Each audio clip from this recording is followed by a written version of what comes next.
Recibimos en nuestra mesa de trabajo a Roberto Gómez Alcíbar, asambleísta por la provincia del Guayas del movimiento Creo. ¿Cómo le va, parlamentario? Bienvenido. Muy buen día, un gusto estar aquí esta mañana. Un saludo a todos. Hace algún tiempo que no estoy por acá. Sí, hace bastante tiempo. Oiga, empecemos un poco evaluando la jornada del día de ayer, porque estuvo hace poco rato, Walter Gómez, quien fue destituido ayer, censurado y destituido. ¿Por qué había que destituir a los 4 consejeros del Consejo de Participación Ciudadana? Yo creo que primero hay que explicar o contar, más que explicar, qué es y para qué es un juicio político. Un juicio político es una herramienta que tiene la función legislativa para remover de su cargo a funcionarios cuya permanencia en el mismo constituyen un impedimento para el normal desarrollo de la ciudadanía y o de la nación o de alguna institución. Esa es la figura del juicio político y para lo que se utiliza. Y va desde cuestionamientos morales de su comportamiento o de sus declaraciones en términos de lo público, o también el cometimiento de alguna infracción que pueda ser demostrada políticamente para que el juez político, que es el pleno de la asamblea, resuelva si es conveniente que esos funcionarios sigan o no. Y lo de ayer tiene 2 aristas que son muy interesantes. El juicio político que empieza May Montaño a la ministra de Salud lo hace mientras la señora está en funciones. Y en el proceso del juicio político se la retira. Es decir, el solo hecho de ya presentarlo a nombre de ciudadanos que se sienten perjudicados por la gestión en la salud, por cosas que hicieron otras personas, pero que de las cuales todas ella es responsable política, ya ahí se justifica. Primero. Segundo, en ese mismo caso, inclusive cuando la funcionaria ya no está en el cargo, que ya se la ha removido, lo de ayer también implica que es también necesario censurar políticamente para que la sanción política quede sentada y no haya impunidad política, inclusive cuando el funcionario ya no está en el cargo. Miren lo relevante ayer, ¿por qué se queman los asambleístas volviendo a poner una reconsideración para volver a pasar con 92 votos, algo que 3 días un día antes no pasó? Porque es necesario siempre ir hasta el último en estos temas. Con respecto a los miembros del Consejo de Participación Ciudadana, el solo hecho del caos que se generó en 60 días, de la inestabilidad que se generó, de todas las cosas que se vieron, promueven la paz en general de las instituciones, promueven el normal desarrollo de las instituciones. Esa es una pregunta general que hay que hacer, porque eso es parte también de la sanción. ¿Por qué habla usted de caos? ¿A qué caos se refiere Roberto Gómez? Yo me refiero a que la asamblea funciona como funciona. La gente piensa en los asambleístas, un desastre. 2 comisiones que no trabajan. 3, 4, no solamente 3, 4 comisiones. Ajá. Son una de esas la que usted integra, la de los trabajadores. Esas comisiones no han sido convocadas desde hace un mes. Ajá. No han sido convocadas. ¿Y qué pasó cuando esas comisiones no trabajaban hace un año? Quien dirige la comisión entendió en soberanía, entendió en educación, que si no tienes las condiciones necesarias para estar en un lugar, das un paso al costado. No te puedes atornillar a ese lugar. Y responsablemente das un paso al costado y permitas que esa comisión fluya por otro lado. Pero acá no hay ese gesto de parte de la señora Carrión y tampoco de parte del señor Yepes, que forma parte de su bancada. No lo hay. Ellos siguen atornillados, como usted dice, al puesto de presidente en cada una de las comisiones, pero tampoco hay la voluntad de quien hoy lidera y dirige la asamblea de tratar de resolver ese entuerto. Yo creo que poco puede hacer más que responsabilizar a los asambleístas de las comisiones. Eso también es cierto. Dicen que quieren cambiar a asambleístas entre comisiones, que sería también otra barbaridad como la barbaridad que hizo el CAL. Igual la de la Comisión de Derechos de los Trabajadores, donde usted estuvo. Correcto. Es una barbaridad lo de esta comisión. Lo que el CAL hizo en ese sentido es exactamente lo mismo que hacía el Consejo de la Judicatura cuando se inventaba figuras jurídicas para meterle la mano a la justicia. El CAL, al mismo estilo, con quienes lo juzgaban el Consejo de la Judicatura anterior también, y con quienes lo aplaudían, se inventó la nueva figura del error inexcusable para meter la mano a las comisiones. Desde el más allá, los rebautizaron y los dejaron a su lugar ya.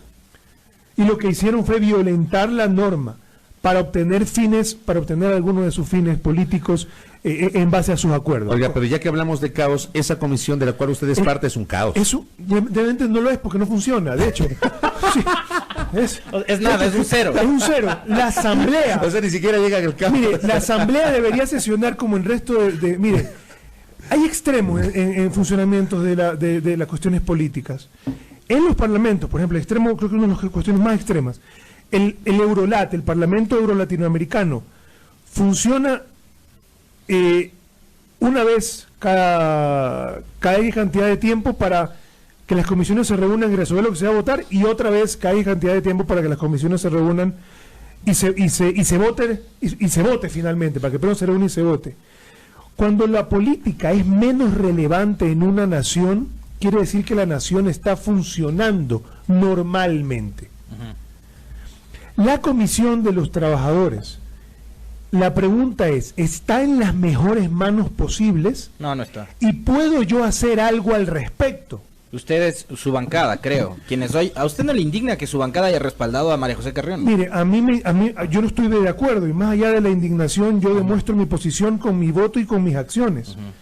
Porque no es posible que no se escoja a las mejores personas posibles para estar en uno de los cargos. Porque su bancada fue crítica de todo el accionar de Carrión al frente de la Comisión de Fiscalización, y que ahora pacten para que ella sea presidenta es realmente impresentable.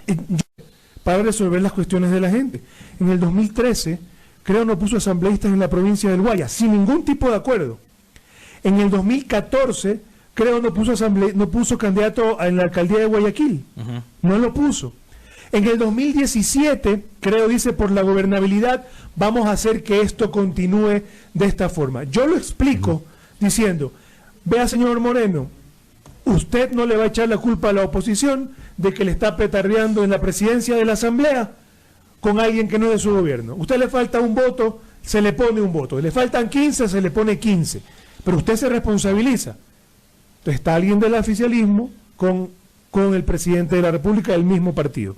Yo no estuve de acuerdo con eso. Entonces el primer hito es que un líder de oposición a nivel nacional, Guillermo Lasso, haya dicho, por la gobernabilidad vamos a hacer en este sentido, al costo que sea. Aunque Guillermo Lasso no lo reconocía como presidente en un primer momento. Correcto, ¿no? Al costo que sea. Al costo que sea. ¿Cuál es el costo hoy? El costo, yo creo que el costo primero es decir, miren, ahí están, ustedes son los responsables, ustedes dirigen la Asamblea, ustedes dirigen el gobierno nacional, son parte del mismo partido, entonces ustedes no pueden echarle la culpa al resto de la gente que le está petardeando, primero. Segundo, yo no fui parte de ese acuerdo, yo estuve en contra de ese acuerdo, y no es como se hacía antes, pues. Antes no te decían, te sanciono y no te dejo participar en el pleno un mes, pues. ¿Qué pasa? Aquí se respeta a los legisladores. Pero es que usted es uno de los duros del bloque, pues. No, yo usted además es sobrino vale la pena político. Pero a usted no le va a hablar de las orejas y aún como a así, otros, pues. No, mire, mira, internamente las discusiones siempre existen. Y luego cuando uno plantea las cosas con frontalidad, como yo las he planteado, entendiendo por qué las otras personas hacen una cosa, uno dice, mira, yo aquí me paro. Yo por aquí voy, entiendo que lo deberías respetar porque te lo he explicado por qué lo hago. Así que yo creo que eso es lo que sucede, esos son dos hitos relevantes. Y luego, la conveniencia en el juicio político se mide en sus acciones también. Cómo impactan las acciones de ciertas instituciones y de ciertos funcionarios en la vida de la gente. Y eso también se mide. ¿Usted cree que este pacto políticamente les va a costar? De hecho, en las elecciones seccionales, creo, ya sufrió un revés. En 2021, que Lasso nuevamente volverá a intentar ser presidente, se lanzará nuevamente. ¿Usted cree que van a sufrir un revés político por el costo de esta alianza con un gobierno que está por el 14% de credibilidad? Mire, la gente cercana a las elecciones lo que escucha es de quienes son los candidatos las mejores propuestas posibles. Y yo creo siempre las ha tenido. Lo que no ha habido es la institucionalidad para sostener las cosas que hay que sostener el día de la elección. Pero igual, en el 2014 creo tuvo, en el 2013 creo tuvo X número de asambleístas, en el 2017 la alianza que se creó, esta unidad por el cambio, que es como se llama el bloque realmente, porque el bloque es el bloque de la unidad por el cambio. Cuando yo era coordinador de la bancada, era el bloque de la Unidad por el Cambio, y así no se confundía con el bloque de Creo, porque en ese bloque era con Suma, pues. Suma, Podemos, Participa, Ciari, Amauta Yuyay. Pero ya no existe ese bloque, pues. El bloque sigue existiendo, pero se llama bloque Creo. Exacto, pero ya no son los mismos, además, porque Suma se hizo a un lado. No, pero siguen habiendo independientes, siguen habiendo afiliados a Creo, sigue habiendo Ciari, sigue habiendo Amauta Yuyay. Y por eso es que las votaciones no son tan, digamos, puras como Creo, como si fueran miembros y personas que comparten los idearios de la organización que creamos para eso. Ahora, es interesante. Esa es la diferenciación entre el bloque y el partido. Ahora, es interesante su posición y su postura dentro de la bancada, porque usted en este momento, junto a la independiente Lourdes Cuesta, que también era de Creo, es uno de los proponentes del juicio político en contra de una de las ministras que mejores conceptos tiene de la bancada, creo. Patricio Donoso aquí hace algunos días dijo que María Paula Romo es una de las mejores ministras. Guillermo Lasso dijo que a María Paula Romo y a Richard Martínez en finanzas los dejaría como ministros, que son extraordinarios. Pero sobre María Paula Romo hay un montón de cuestionamientos que a ustedes le llevan a plantear una solicitud de juicio político. ¿Por qué razones? Bueno, yo creo que porque se puede demostrar que es absolutamente incompetente en mantener la paz social y la seguridad dentro o fuera de las cárceles. Y para muestras tenemos, mira, aquí donde estamos, a 150 metros robaron hace una semana a seguro muchos funcionarios, muchos ciudadanos, pero robaron a un asambleísta. Una semana antes de eso, o 2 semanas antes de eso, vimos todos los manes peleando con cuchillos en República del Salvador y Portugal. Aquí a 2 cuadras le asesinaron al esposo de su compañera Reina Campaín. A 2 cuadras, 1 mes y medio antes de eso, asesinaron a una persona saliendo de una institución financiera. Y antes de eso, a un par más. Aquí mismo, a una cuadra, todo en 200 metros cuadrados. Vimos como en esta loma de la Portugal, y 6 de diciembre, si no me equivoco, estaban estas personas forcejeando con una persona con una moto y se dieron los disparos en el piso.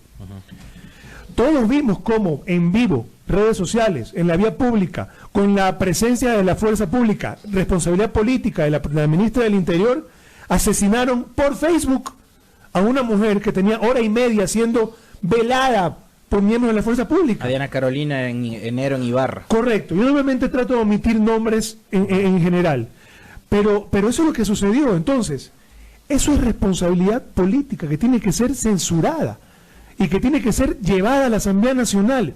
Los decretos para preservar la vida por parte del presidente de la República que le hace a la ministra dentro de los recintos de los PPLs también son responsabilidad política. Y eso que no estamos incluyendo las 5 bombas de la Universidad de Guayaquil, no estamos incluyendo el asesinato en el Oro de los policías, que todos vimos el video, que están 2 policías con un delincuente y el policía no mata los policías no disparan, el delincuente le dispara a un policía, pues se muere en el Oro. Eso que no estamos poniendo, por ejemplo, ¿qué es lo que pasó con Ramiro González? ¿Quién salió a decir, ve, aquí lo agarramos a Ramiro González? ¿Y ahora? Y eso que no estamos poniendo todavía, algunas otras cosas que la crisis carcelaria no la incluyen porque no es competencia de la ministra. Por eso es el decreto. No, es que esa es la mentira de la ministra. Sí, es competencia de la ministra del Interior. Es competencia en el momento que el presidente pone un decreto de emergencia y le delega a la policía a controlar el círculo interno, y en un primer decreto. Y luego en un segundo decreto lo amplía, una vez que luego del primero seguían los asesinatos, y le dice específicamente a preservar la vida. Luego vimos rodar cabezas, literalmente. Descuartizar presos. Pero de eso la responsabilidad primigenia es del director del Servicio de Atención Integral a Personas Privadas de Libertad y no sé cuánto, que es un nombre esa es la mentira de aquellos funcionarios que le quieren quitar el cuerpo a sus responsabilidades. Sobre el asesinato en Ibarra, yo no estuve, yo no sé, todos sabemos que estuvo aquí. Ya no no interesa dónde estuvo, con quién estuvo. Nosotros coincidimos con la ministra del Interior ese día en Cuenca. Estaba en Cuenca, y yo digo, es que recién llegué del viaje que me fui con el vicepresidente. No, llegaste la noche anterior, llegaste esa misma mañana, y después te fuiste a un lugar, y fuiste al pleno a decir inexactitudes, y por eso la credibilidad es absolutamente importante. ¿Su postura respecto de la ministra de Gobierno es una postura personal o es una postura que tiene el apoyo de la bancada? Y le hago esta pregunta porque me escriben y me dicen que Guillermo Lasso ha señalado que esta es una postura de Roberto Gómez. Es una postura de un asambleísta que quiere fiscalizar. Pero no es del bloque. el bloque va a tener que responder a la ciudadanía por sus acciones y por sus omisiones. ¿Usted sigue también. siendo parte del bloque? Yo sigo siendo parte de la organización. ¿Y usted esperaría que el bloque le apoye en este pedido? Yo esperaría que se ponga primero a la gente. Mire, en octubre del 2018 yo pedí la renuncia de la ministra en el Pleno. Octubre del 2018. En enero del 2019, con lo del femicidio en la vía pública transmitido por redes sociales, por el secuestro de 1 hora y media de la señora que fue asesinada frente a la fuerza pública, debajo de la responsabilidad política de la ministra del Interior, por las cuales sancionaron al gobernador, más no a la ministra, yo también le pedí la renuncia y dije, hay algunos que piensan que no va a cambiar nada cambiando a la ministra.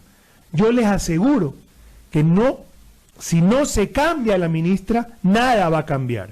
Y la realidad es que han venido empeorando y hemos visto las bombas y hemos visto los asesinatos y hemos visto cómo la delincuencia, cómo asesinan a un fiscal, cómo asesinan a un concejal, cómo balean a un defensor público, cómo matan cómo balean a un comunicador, porque es un comunicador que además es un abogado, y luego sale la ministra como que si fuera juez y dice que ya investigó, fiscal, juez, para jugar, y dice, esto es por narcotráfico, manchándole la honra a un ciudadano que está peleando por su vida en un hospital, y sale la familia del ciudadano a desmentir, porque ni cuando acierta completo, pues tiene que cometer un error después.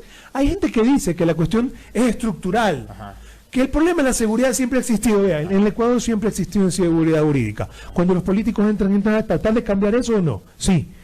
En el Ecuador, en los últimos años se ha agravado, se han perdido 261.000 empleos. Con los genios que están hoy en la parte de finanzas, la inseguridad económica ahora también es importante. Pero Martínez es defendido por Lazo. Y a eso, ese genio que maneja las finanzas del país es defendido por el líder de su partido. Yo no creo que sea defendido, yo creo que es peor que estuvieran los anteriores, pero cuando lo cambien, habrá alguien mejor. Y les voy a comentar. Entonces, la inseguridad jurídica siempre ha existido, a eso se le suma la inseguridad económica. Y a eso hoy se le suma la inseguridad física. En la frontera norte, estructuralmente, ¿usted cree que realmente han cambiado las cosas? Que ya no hay el narcotráfico, que ya no están por ahí los grupos delincuenciales, que no hay no, lo que pasa es que pusieron un ministro competente, y ahí viene el tema de los cambios. El presidente de la República conoce los cambios, primero que rechaza hacerlos y se resiste a hacerlos. Cuando nosotros hicimos el juicio político de Glass, lo primero que nos decían es no vas a lograr nada. Tienes 30 votos, esos son 74, tienen la fiscalía, tienen la contra, tienen todo, no vamos a mover nada. Miren, mi trabajo es venir a tratar de cambiar las cosas. No por estar en aparente minoría vamos a renunciar a hacer nuestro trabajo, ni la gente va a renunciar a exigírnoslo. ¿Usted ya recogió firmas? Ya presentamos el juicio formalmente. Entonces, yo lo que le quiero preguntar ahí, legisladores, ¿usted es consciente de que está pretendiendo enjuiciar políticamente a una de las figuras más fuertes del gobierno y que además es la operadora política del gobierno en la Asamblea y que es una de las que controla las alianzas entre Alianza País y Creo? Usted sabe que eso pudo haberse hecho al principio del vicepresidente también. No, pero Glass no tenía el mismo control político. Pero Glass era el que dicen políticamente que él era la persona de confianza y que el otro era el que podía llegar. Pero más allá de eso, no se trata de a quién enjuicias y dónde está, si es más arriba o más abajo. Se trata de que tienes un trabajo, lo puedes demostrar, tienes la convicción para hacerlo y estás dispuesto a hacerlo. Entonces, el presidente, cuando saca a Glass, cuando dicen, no va a cambiar, no pasa nada, pero lo sacó. ¿Qué hizo? Puso a alguien peor igual. Puso a la señora Vicuña. Señora Vicuña, que también abusaba de los bienes públicos y que cuando llevaba pasajeros, por lo menos tenía la decencia de poner pasajero 1, pasajero 2 cuando quería ocultar los nombres. Pero no esfumaba al pasajero de la bitácora, como sí lo hace la ministra Romo.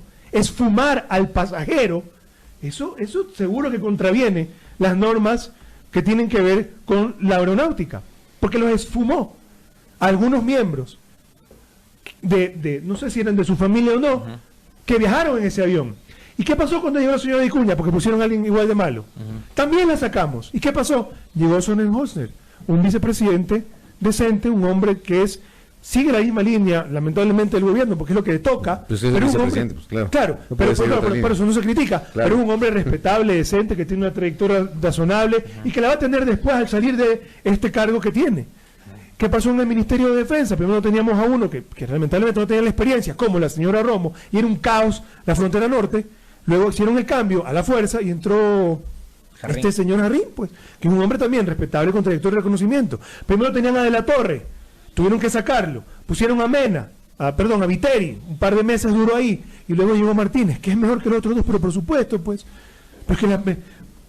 ¿está haciendo algo distinto a lo que hacía De la Torre o lo que hacía Correa en los últimos 10 años? No. Correcto. Porque han emitido tal cantidad de bonos, creo que más bonos que en los últimos 10 años, igual se siguen endeudando con préstamos del 10% en algunos casos, y la política del gobierno en términos de relaciones exteriores es ya no prestarle a China, sino a otros lugares, pero igual endeudar al Ecuador. Asambleísta, se me terminó el tiempo, brevísimo.